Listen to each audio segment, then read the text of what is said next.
Hi, I'm Ewan Jaspan. I'm the kite designer at Naish, and today we're going to talk about the 2026 Pivot Q Series. So the Pivot is like the core of the Naish lineup. It's the all-around kiteboarding kite. When I think about Pivot, I just think about true kiteboarding. I think about going out and being able to do all the amazing things that make kiteboarding such a diverse sport and just keep you coming back for more. It's really a sport where if you utilize all the different boards and disciplines we have, you'll never get bored and you feel like you've got 5 different sports all packed into one.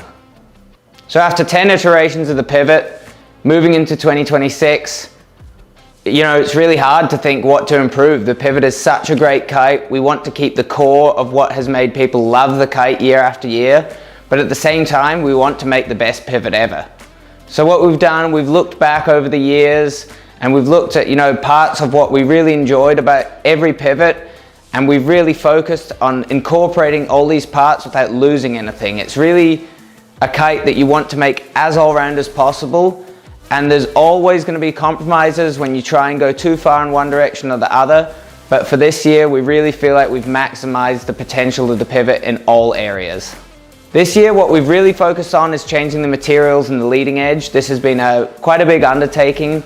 We've moved to a new blended leading edge construction, utilizing a more stiff Dacron through the main part of the leading edge, creating rigidity and support in the frame so that in all wind strengths, your Pivot is going to look stiff, solid, and hold its original arc.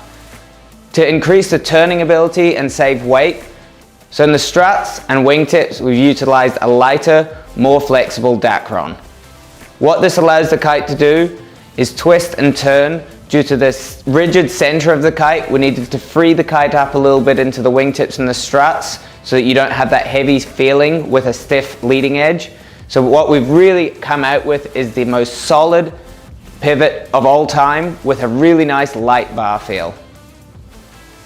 So your on-water experience with the Pivot is really just a kite that's intuitive, does exactly what you want to do, it behaves really well.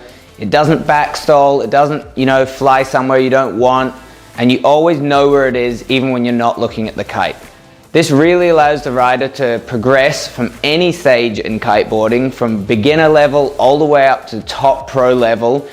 An intuitive kite is exactly what you want no matter where you are in kiteboarding. So if you're a customer looking at the market, thinking what kite do I want to buy, I think what really makes the Pivot stand out is just the heritage, the development, and the refinement that's gone into this kite. Obviously, it's a really great all-round kite that is going to allow you to do any discipline in kiteboarding, but the refinement, the history with the team, with Robbie, with our previous kite designers, with our current crew, there's so much knowledge has gone into the Pivot. So this year we really have the most advanced Pivot in history in terms of construction materials, weight, and the longevity that the kite will last.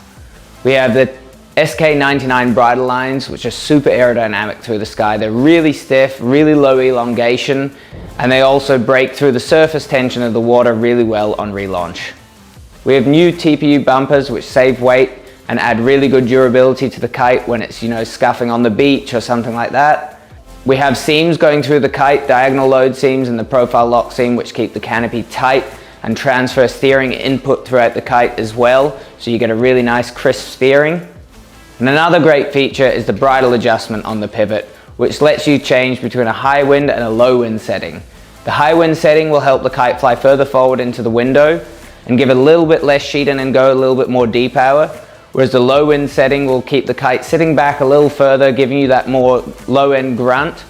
Other options for this as well, obviously on the tag we can only put high wind, low wind, but a high wind setting is good for people wanting to do more big air. It's good for people riding maybe more offshore, cross offshore wave riding conditions as well. And the low wind setting might be better for people wanting to ride in lighter wind hydrofoiling or more onshore wave conditions where you need the kite to sit back and drift a bit more and stay in the power zone. The low wind setting is also maybe better for beginners where you get a little bit more sheet in and go power and a little bit less of kind of back and forward on the kite. Overall, the 2026 Pivot Q Series is really just for that rider that wants to do everything. Whatever stage you are at in kiteboarding, if you want to enjoy the sport to the fullest, grab yourself a Pivot. So the Pivot Q Series versus the Pivot Envision, who would choose which?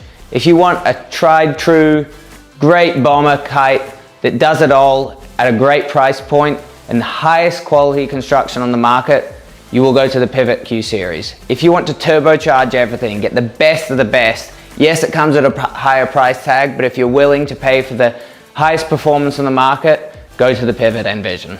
No matter which kite you choose, you're going to end up with a great performing kite and you'll never be disappointed.